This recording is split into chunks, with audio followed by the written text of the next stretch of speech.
Ah, Los Angeles. Beautiful Los Angeles. I swear they don't pay me every time I say that. It's sunny out here. It is. Keep going. Move. We're trying to get some light because we've been inside all day seeing video games in the dark. And we need the energy of the sun's light. Not that dark. It's not. I mean, there are lights. I saw Detroit Become Human. It was pretty dark. We just got back from seeing a bunch of Sony games, actually. We kind of just stacked our Sony appointments. We still have a couple more later in the week. But right now, we saw Detroit Become Human. Yep. I saw Knack 2. You played Knack 2? I played Knack 2 for like... You talked to Mark Cerny? Mark Cerny. I saw it for like 30 minutes. I got the hot scoop. Wait, is that you? You can have it for this. Cerny. Okay. Yeah, license the scoop. And you saw Spiderman and God of War. Spiderman and God of War. Where do we start? Well, we didn't play most of those games. Yes. Most of these are presentations with like expanded versions. If you watch the press conference, like these are like slightly elongated versions with like a Q&A session. So we learned a little bit more about them. Like I'm curious. I want to know more about Detroit. Okay, so I pushed you into this appointment. I wanted you to do more, and you also talked to David Cage. I did talk to David Cage. I'm going to try to do a transcribed write-up of just what that conversation was sometime this week if I can find time. If not this week, next week. Yeah. So Detroit Become Human, for people who don't know, is the latest from Quantic Dream. Heavy Rain, Beyond Two Souls, Fahrenheit, or not Fahrenheit. Indigo Prophecy. Indigo Prophecy. Indigo Prophecy. This is a near future, or close future, is what they said like multiple times. Close future game set in Detroit in a world in which androids have replaced much of the workforce. Automation's taken over. Yeah. People are upset and are unhappy because they're unemployed. And you play as 3 different androids. The 2 that we've seen so far are Connor, who's like a detective, and then Marcus, who's like a revolutionary, who's freeing the androids. Well, there's like androids that are still quote unquote slaves, and there are androids who have been like woken up or like unchained. I can't remember the term that was used in the trailer. Deviant. They're called deviants. Deviants. Because Connor, the detective, who's played by a guy named like Rick Deckard, which is the name of the dude from like his actual name, is a deviant His hunter. parents loved Blade Runner. Loved Blade Runner, and so does David Cage. But today's demo was the one with Marcus. We're getting this helicopter. Just take this helicopter. Yeah, just show the people where it's coming from. We're in Los Angeles. It is what it is. It is what it is. This is natural. This is verite. That's what we call it in the biz. Today's demo was about Marcus, who was going with another character to kind of free a bunch of the androids from like an android shop, like crash a truck into the front of the building, get them out. And the presentation was about like in sort of like a mall area where they were going to like break into like one of the shops where there are androids. You're back. We get it. They don't want us to talk about androids. They don't want us. They don't want the truth to get out. And so in both of them, it's sort of like you're making choices in terms of how you're going to respond to the police, how you're going to respond to like the public perception. The police show up. Do you hide? Do you try to act natural, or do you just give up on the mission and run away because the stakes are too high?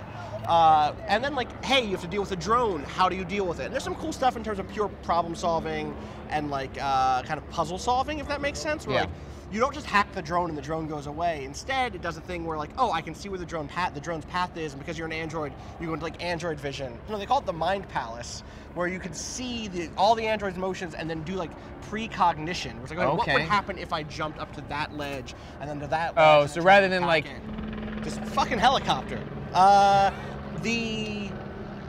On top of that, though, there is the second thing, which is you free the androids, and this is like the critical decision here is, what do you do once you free them? You win them over in a really cringy speech about androids being our people. Like he stands up on something and he's looking down on them. He looks down on them and then they go, "We're with you, Marcus." Oh, that was in the press conference trailer. It's bad. It's like and they're like not emotive and not in like a not in an android way. It's just like there should be animations, like show some. There's no emotion. Yeah. There's no emotion engine on their face, which historically should have made it on PS3. Should have exactly. So. At that point, you then have to make this decision, which is, it's time to show humans a message. How are you going to do it? And the answer is either going to be violently or pacifistically. And it's really binary. It's really brutal. It's like, do you make a fire, or do you like leave a spray-painted message of peace? and it's really hokey, and it feels like it doesn't understand how protests or riots happen at all. We're treating them as a binary, like It's what, like well, so it's like there are a bunch of actions you can do. So literally there's a thing that pops up on screen that is a scale, there's a spectrum from hyper pacifistic to hyper violent. Right. And you're after, I mean, I don't know, maybe you could leave it in the middle and get through that scene. But for us, for the demo I saw, at every step throughout this era, you were making a decision about whether to be super violent or pacifistic. Right. And even that stuff was really blurry sometimes. Like there was a bit where you had to hack a message board and you could put up your own like propaganda. Okay. And that was violent for some reason in this demo. At least that's what I saw. Maybe that was a glitch or maybe I missaw, but that's what I saw. Yeah, also just like and this is the worry with like a lot of David Cage games, and the worry with this game in particular, it's like the politics of like assigning binary sort of like passive, right. Violent, like it feels weird. Like it's reductive. It's understandable that there would be different consequences for different Right. actions. You set public this place perception. on fire. Public perception should change, and he talked about that afterwards. When I talked to giving him. it a meter and assigning it. Like what I would far prefer, and this is what I had a problem with, like the Paragon Renegade system of BioWare, was like I'm much more inclined to make a decision that feels natural, organic to how I want the story to play out. Right. If I'm not being told how it's going to be perceived and interpreted by the game, and by Well, already assigning it as sort of like anachronistic or aggressive or violent, is maybe going to make me think twice. There was about this that. moment, so the demo that they gave us, he did violent, right? And so he pushed down the statue, and that was super violent. Also, like, no one gets hurt in the violent stuff. It's just breaking property. We have a whole other conversation about, that's not. Yeah. But at the end of it, Marcus, who's the lead character, who's making the decision to do violent protest, which does include things like throwing Molotov cocktails or like bombs into buildings and stuff, not hurting anybody but destroying property. Right. He goes like, we've done the violent option now. Now people will be afraid of us. He says and that? they won't trust us. He says we've done the violent he doesn't option? say, but the rest of that he does say. He's like, we've been violent. He's like, but it is very stilted and it is very like, which is a shame. Like Jesse Williams is a decent actor, and who has his head on straight about activism and about protest. And generally, he's someone who has historically spoken in a way that reflects that. He understands that when protest gets violent, it's not because someone's like, I'm going to be a violent protester. Right. It's because tensions are high and something triggers something. There are domino effects to everything. Exactly, and this is not that. This is, would you like to be a violent protester or a peaceful one? And the notion that like journalists and politicians will respond differently depending on those two things is fascinating and interesting. And also true. And also true, because like, I mean, the things notion, are spun in ways different than the actions on the ground. And to his credit, David Cage said like, I want this to feel nuanced. I want to be clear there isn't a good option and a bad option. Sometimes you do a thing that you think might be bad and it has a good knock-on effect later, and other times it's the other way around. You do what you think is the good thing and then it turns out to not be so good. Yeah. But what I saw today didn't make me super like optimistic. To see that nuance. Totally. Beautiful game. It looked gorgeous, and I like the interaction. I like the precognition stuff a lot. I'm going to play that game. Yep. And mostly because, as with most David Cage games, I just have to know. Right. I just have to know. I just want to know. So that's where I'm with that. I'm going to think more on it. I'm going to write up that interview I did with him.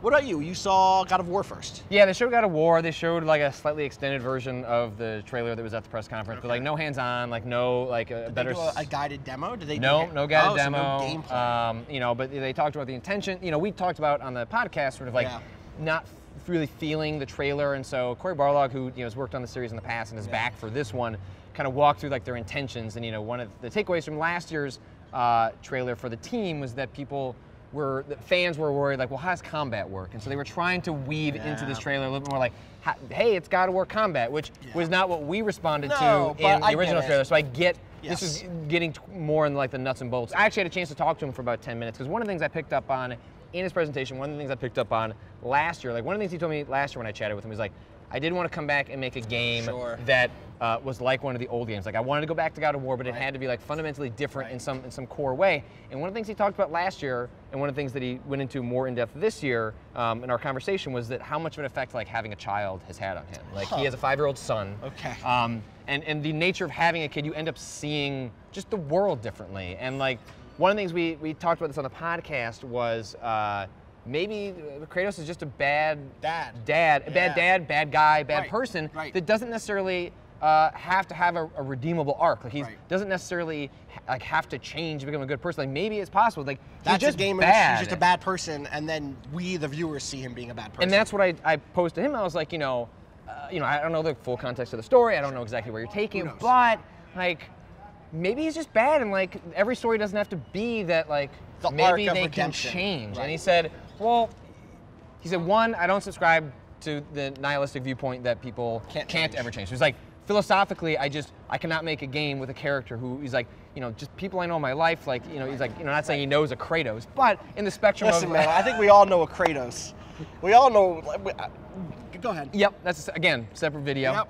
But he said, I just can't subscribe to that emotion that people are entirely irredeemable. Now he said, change is a spectrum, and so he's like, the end of the game is not that Kratos is a good person, is a good dad. Okay. It is like, what if it's something like much smaller? What is something like as simple as like as recognizing, like awareness? He's like, Kratos like changing could just be realizing like a broader spectrum of like his actions and consequences, not necessarily that he stops being a monster, that he stops really being a bad person. Right. And so that's sort of, he was like, he recognized sort of the inherent criticism of like, this is how this storytelling sort of goes, and maybe that's a little boring or predictable. And he said they're hoping to strike, but he rejected the idea that like Kratos could inherently never be redeemable in some respect. I was like, okay, and so good for him for being upfront about that, and not saying like you'll have to see when the game comes out. Like, I'm glad he was able to voice what his kind of philosophy, his world philosophy, his worldview was, and say, hey, that's not the type of art I want to make. Yes. So good on him for having that.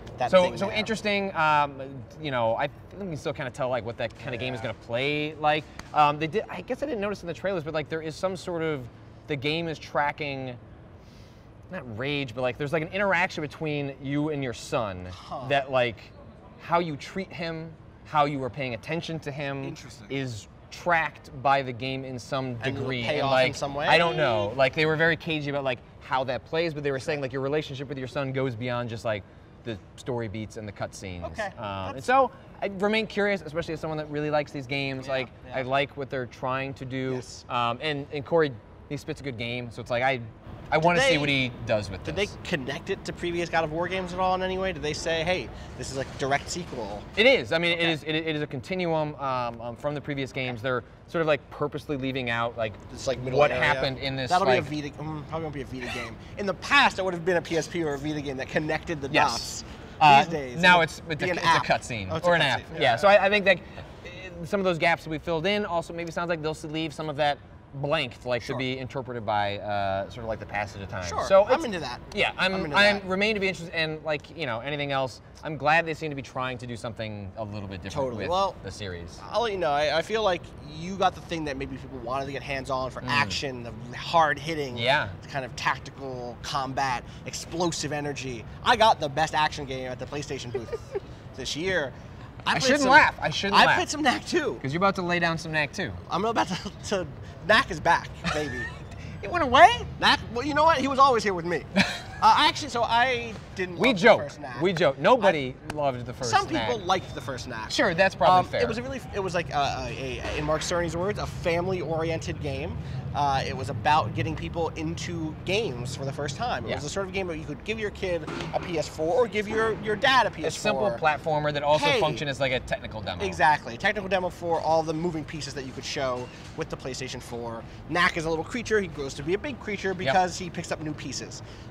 And in this, it's a little bit, I mean, he's still calling it a family game. He's still saying this is like for people who want to get into gaming and get their heads around the controller. So this is not the Empire Strikes Back of the Knack trilogy. No, it is not. It is, well.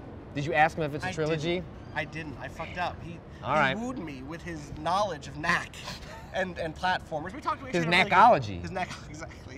He is a master of Knackology. He might be a doctor of Knackology. We actually had a really good conversation about the kind of the history of platformers, and we're like, what's up with Knack? Like Knack is for a different audience than there used to be, right? Like, when Spyro came out, when Crash Bandicoot came out. I mean, look at where Mario is with like Mario Odyssey. Like platformers have gone in a very different direction than like where Knack is playing in like a very like we look at Crash Bandicoot and that trilogy that's coming out. Wow, that's like a military helicopter. They heard we were talking about Knack. Ah! They were like, no more talking about Knack. Oh, that's the Knackadent. The Knackadent is in that.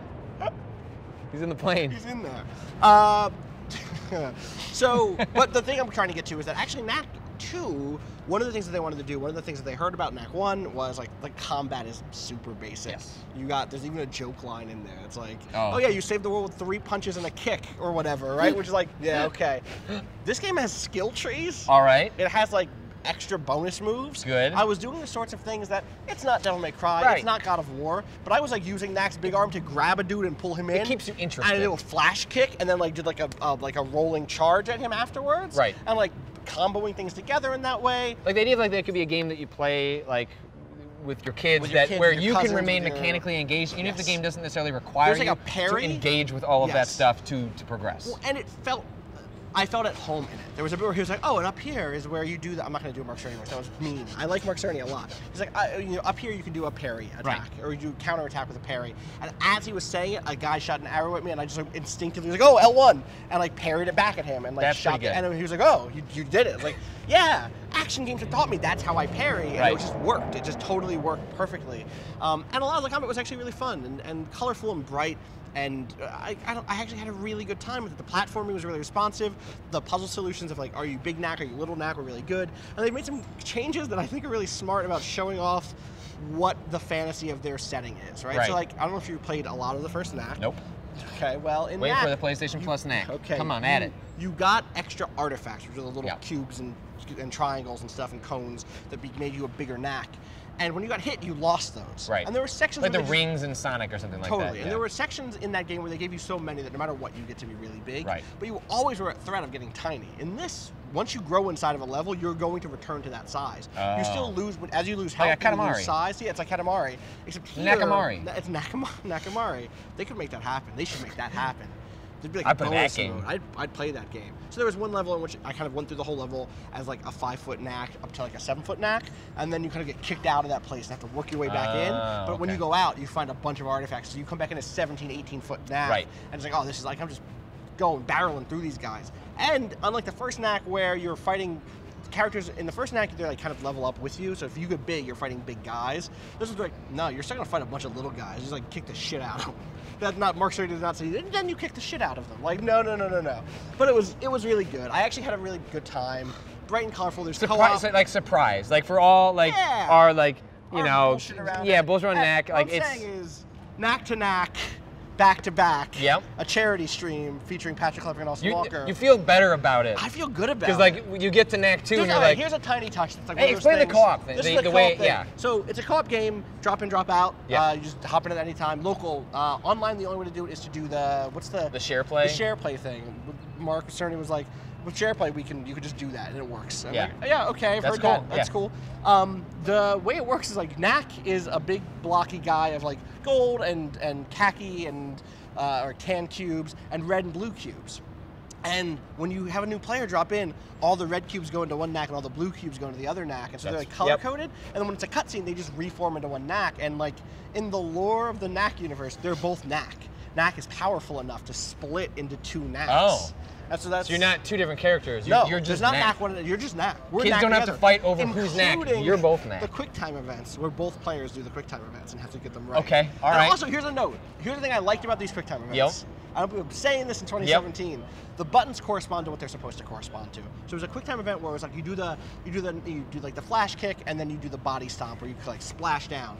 And that was just do the buttons to do that normally, but now it's in slow motion with a special camera. Oh, you know what I mean? So it's like the actual like if in the main game you do the same moves, you're just doing it in a much splashier. You hit R1 to shrink down to tiny Knacks so you can get into tiny spots. There was a bit where like I was like running to do like being thrown through the air, and there was a little hole I had to get through, and you hit R1 to shrink into little mode, which is what you do anyway in the main game. Do that, and it works. I like that. That was a nice way of like making that not just feel random. That's smart. I wish more games did stuff like that. QuickTime events, or in Spider-Man. Well, it's funny. So we saw like a slightly longer version of the presentation, but not. If you haven't seen this, like it's not going to change too much. Okay. But we got like a presentation from the creative director Brian Inahar, guy I go way back with. Very weird to see him. He used to work for like EGM and stuff like that way back in the day. Anyway, they're clearly aware up front that like some of the reaction to that trailer was like, oh, like I hope this game isn't all like QuickTime events or big splashy scenes. And they made it clear like up front, like look, we know people love Spider-Man 2.